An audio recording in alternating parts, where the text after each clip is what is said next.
ও মা, কিরণ মারে, না না বলে কোথায় চলে গিয়েছিলে রে? কি যে চিন্তায় পড়েছিলাম তোর জন্য।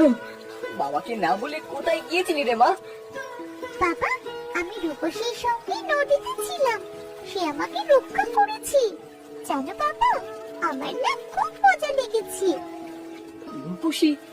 রূপসীকে? তুমি রূপসীকে চেনো না? রূপসী তো একটা মাছ। তুই বলতে চাইছিস তুই ওই মাছের পিঠে করে নদীতে গিয়েছিলি? তুমি ঠিকই বলেছো বাবা, আমি রূপসীর পিঠে চড়ে ওই নদীর গভীরে গিয়েছিলাম। এটা কি কখনো সম্ভব রে মা? হ্যাঁ বাবা, হ্যাঁ, আমি সত্যি বলছি। মারে, তুই এসব কি আজগুবি কথা বলছিস? মাছের পিঠে চড়ে নদীর গভীরে যাওয়া যায় নাকি? এই কথা তো কোনোদিনও শুনিনি রে মা। আমি মিথ্যে বলছি না বাবা, রূপসী আমার সঙ্গে কথা বলে, হাসে, আবার খেলাও করে। তুমি চাইলে আমি কাল তোমাকে রূপসীর সাথে পরিচয় করিয়ে দেব। হায় রে বিধাতা, এও কি কোনোদিনও সম্ভব?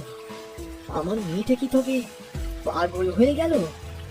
আমি পাগল হইনি বাবা, আমি সত্যি রূপসীর সাথে খেলা করেছি। আচ্ছা আচ্ছা, তোর কথা বিশ্বাস করলাম। তুই যাই বলিস আমার কাছে সেটাই সত্যি।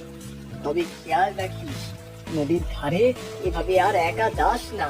তোর যদি কিছু হয়, আমি আর তোর মা বাঁচবো না রে কিরণ। ও বাবা, আজ তুমি এত মাছ পেয়েছো? আজ যে আমার সাথে আমার কিরণ মা এসেছে, মাছ তো পাবোই। কি মজা, কি মজা!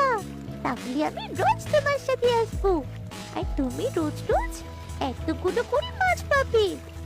শোনো পাগলি মেয়ের কথা, তোর মা কি রোজ রোজ তোকে আমার সাথে আসতে দেবে রে? তাহলে মাকে সাথে করে নিয়ে আসবো। ঠিক আছে রে মা, ঠিক আছে, এবার তাড়াতাড়ি পা চালা দেখি। কিরণ মা, আজ তোকে দেখে মনে হলো তুই সত্যিই বড় হয়ে গেছিস। এখন তো নদীর ধারে হাঁটতে হাঁটতে বাবার সাথে কি সুন্দর গল্প করিস। আমি তো এখন আর ছোট্ট মেয়ে নেই বাবা, আমি তো এখন তোমার কাছেও সাহায্য করতে পারবো।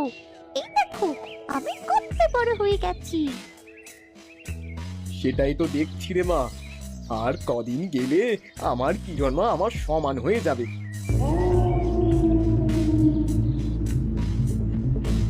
কিরণ, এখন দ্রুত পা চালাতো দেখি। কিরণ, ও কিরণ মা, ও কোথায় গেলি রে মা? কি